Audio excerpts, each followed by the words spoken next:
He was standing in his front yard, yanking on that starter cord like his life depended on it. Face turning red, veins popping out. He had no idea why his lawnmower wouldn't start. But I did. And honestly, I was enjoying every second. Here's how it started. I lived in a quiet suburban neighborhood in Orlando back in 2008.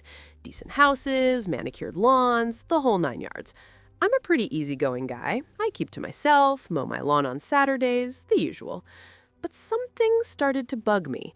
My 5-gallon gas can. Every time I went to mow, it was practically empty. And my lawnmower? It only had a 1-quart tank. Something wasn't adding up. At first, I thought I was just imagining it. Maybe I was using more gas than I realized.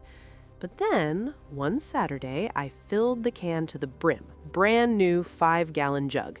The following weekend, barely a gallon left.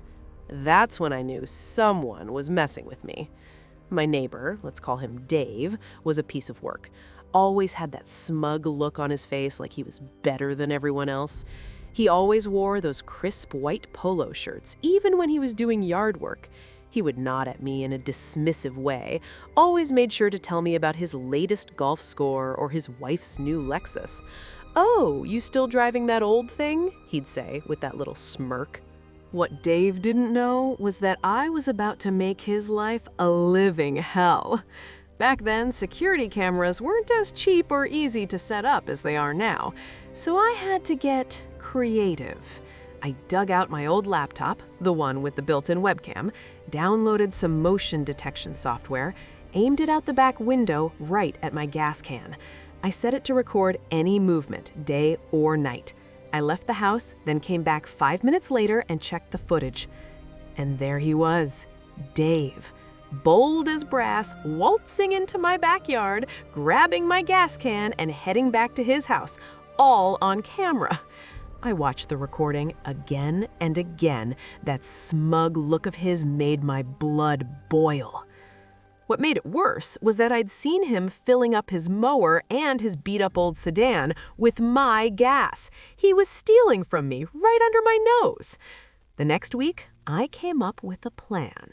A plan so diabolical, so beautifully disgusting, that I couldn't help but smile. Dave thought he was getting away with free gas. He thought he was smarter than me. He had another thing coming. For the next 7 days, every time I needed to relieve myself, I used that gas can. That's right, I filled that 5-gallon container with hot, stinking piss. But here's the thing. I made sure to add a little bit of actual gas to the mixture, just enough to keep that familiar gasoline smell. To the untrained mouths, it would smell just like the real thing, especially to an idiot like Dave. He'll never know the difference, I muttered to myself, chuckling like a madman. I pictured his lawnmower sputtering and dying, his car breaking down in the middle of the road. The thought made me giddy.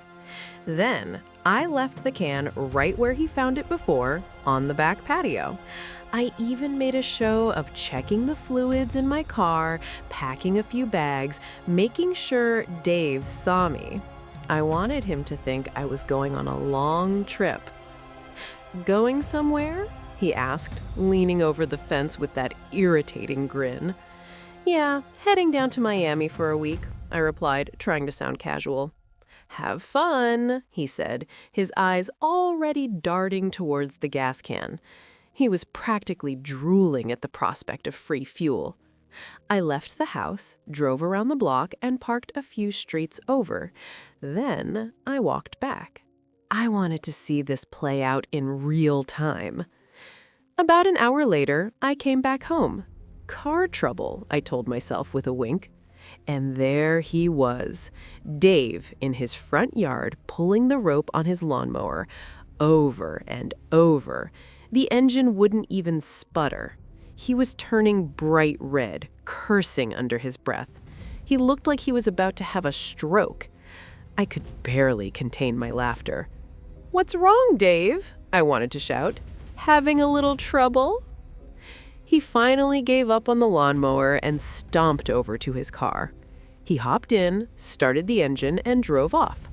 I watched him go, a huge grin on my face. It didn't last long.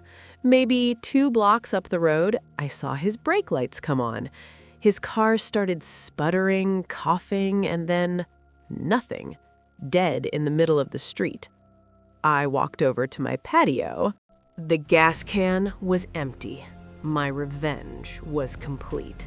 If stories like this keep you on the edge of your seat, hit subscribe. I drop a new one every single day. But it gets better. Much better.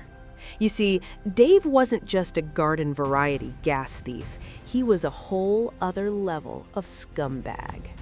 I had always suspected he was involved in some shady stuff, but I never had any proof until now. This is the part nobody saw coming. Fueled by my newfound thirst for justice, I decided to dig a little deeper into Dave's background. I'm not sure why, but I had this nagging feeling there was more to him than met the eye. One afternoon, while he was out struggling with his urine-filled car, I logged onto my computer and started searching for his name online. And that's when I found it. A local news article from a few years back. Apparently, Dave had a history of petty crimes, a string of arrests for things like shoplifting and vandalism. But here's the kicker. According to the article, he also had several outstanding arrest warrants. That's when a new plan started to form in my mind, a plan even more audacious than the gas can revenge. I knew I had to do something. I just didn't know what.